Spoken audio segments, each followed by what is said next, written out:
services have been delivered over the last few months.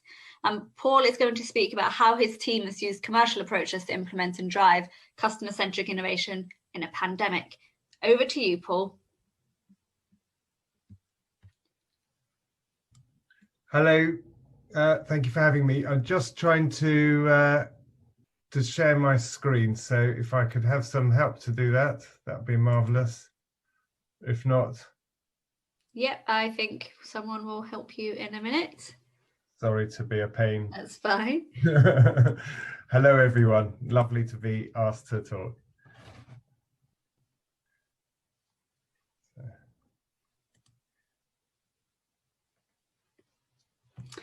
Well, it wouldn't be an online event without some form of technology issues, wouldn't it? Yeah, and let me just try that again. Okay, let me try that. Can you see that? Should be able to now. Tell me if you can see that. Can everyone see my screen? We can. Great. So can you see the title? Yes, all looks good. I'll hand over to you then. Marvellous. Hello, everyone. Sorry about that. Being responsible for digital services, I should be good at doing that. So apologies, but really, really amazing to be here. So I'm going to talk about customer-centric innovation in a pandemic, and boy, has it been a year, and it's great to see things being positive. Before I start, I'm just going to give you a bit of context about the local authority, the borough that I work for, and a little bit about local governments and what we were up to, and then the pandemic hit, and I'll talk to you about some key lessons learned. So firstly, for those of you who know London at all, I work for, it looks quite small there, doesn't it? The London Borough of Waltham Forest. It's a borough in northeast London, and it's a really interesting place to work. I don't live in Waltham Forest. I live over in Barnet actually, but it's actually a fascinating place to work.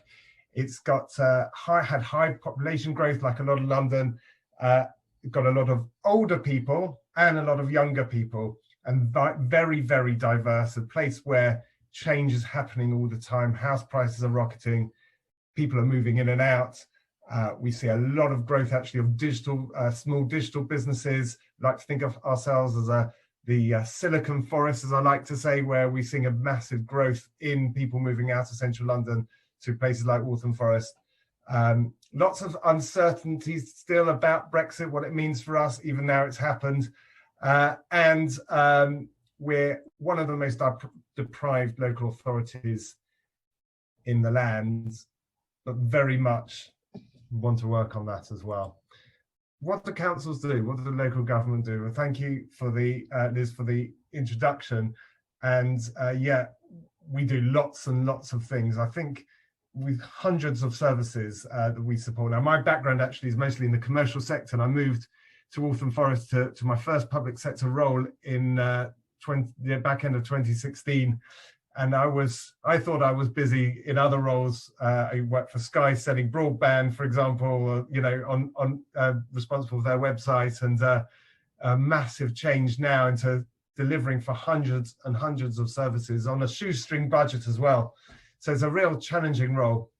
And things were challenging before the pandemic.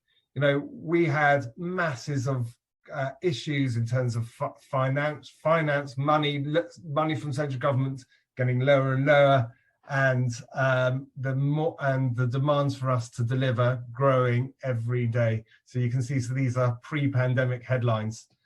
So then what happened? Well, we thought we'd deliver a new digital strategy. My strategy, we knew the world was changing. We knew the world was uncertain. So we thought we'd design a new digital strategy for uncertainty. And our approach was thinking about, well, we can plan for the things we know. What about the things that we don't know? So how do we build in flexibility into the future? And I'm very glad I did that, actually, because I didn't know the pandemic was coming. But we decided to build into a future which we knew was going to be cloud-based, which we knew would help people work wherever they wanted, whenever they wanted. And we knew we had to sort out our core technology so all of that would happen, which is what we did. And as we were doing that, this happened. This picture is, I believe, I just nicked it from Google, apologies, but it's obviously the coronavirus, and what hit us, really hit us hard, and and we really had to take stock very, very quickly, and it really felt for us overnight, like lots of people and lots of businesses. But for us, given our responsibilities, it had a massive, massive impact. Now, actually, the picture behind the main graphic is a picture of, we're just in the middle of developing our town hall to be a centre for the community, and the building works were going on, and we were discussing all the digital, all the cool digital things we'd have in the building to help people work and the community come here and enjoy the facilities. And the pandemic hit, and we had to think, how's that change how we accommodate people? How does it change what we're going to do for people? Now, the main graphic, if you think about our response in local government, well, really, we had to firstly look after our staff. We're also suffering the pandemic. Overnight, we've got 2,800 staff, main members of staff. Overnight, we moved from almost everyone working on site to almost no one. We had 2,000 staff working from home very, very quickly, and we had to support that, which was a massive challenge and a cultural challenge as well. And I'll come back to that later. Obviously, councils are responsible for public health. So for our area, we had to make sure we're supporting, as a council, supporting everything that's going on in terms of the COVID response and the messaging that goes out to people to make sure they adhere to the rules and everything that goes with it. Our test and trace became a massive part of our responsibility. And also we're leading quite a lot on our vaccine response as well. So absolutely loads going on. In the middle of that, by the way, the NHS decided that they were going to empty hospitals, and that meant we had to cope with all those increased amount of people going back into social care, and we had to look after care homes and all the crisis that was involved. People in our communities were losing their jobs, employment, massive issue, businesses going through crises, and we had to support them. And then in terms of social care, I've already mentioned all our massive, massive challenges dealing with that, and having our own staff help people when they themselves were potentially at risk. And overnight, quite a lot of services became online services, as well as colleagues putting themselves at personal risk to go into people's homes and care settings. So that all leads me to lessons, how we responded to the pandemic. And we were very proud in 2019, we were London's first borough of culture. And we had massive events. There's a picture for one of those events, and we're still proud of that and proud of the legacy of that. So I just thought I'd show that picture as I'm talking. So lesson one, so 3 lessons. I'm going to go 3 lessons. The first lesson is all around customer focus. Now, I mentioned beforehand, actually, that my background is from the commercial sector. I mentioned Sky, worked for BT, worked for some startups as well, where we were using digital tools to sell things to potential customers. And those kind of tools where you try to take people through a sales journey, that same idea can be applied, into the government and local government setting, into public service. So really 3 things within customer focus which became very important. We have to, in local government, during the pandemic especially, became more and more aware of the people we really work for, the community who've been suffering through the pandemic, the people we really need to support. So the first thing is to recognize and understand who we're there to serve and what they're going through. The second is to measure what we're doing, how we're performing, and how people are responding to that.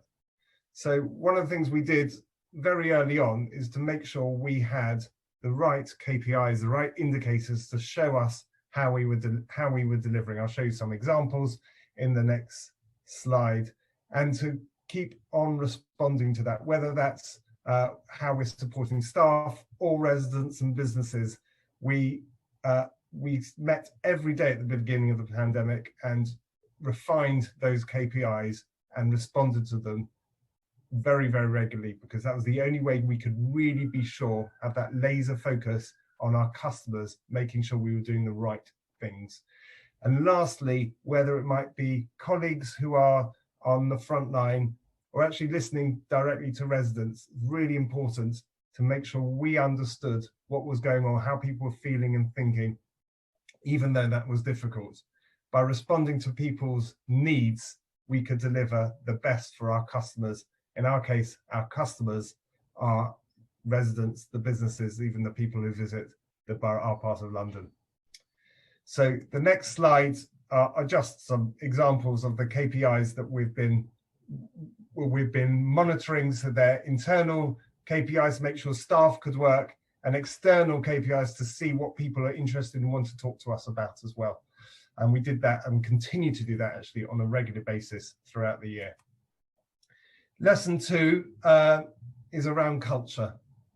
Culture really can and does deliver the change that you need, or it won't unless you act on it. I guess that's the other lesson. And I think there's 3 parts to that. The first part, which I really felt actually before the pandemic, when I joined the borough, was that how you feel about yourself drives what other people think about you. And when I joined, the IT team was kind of a back-end team that people blame when things went wrong and forgot about otherwise. And actually, that's how they felt about themselves.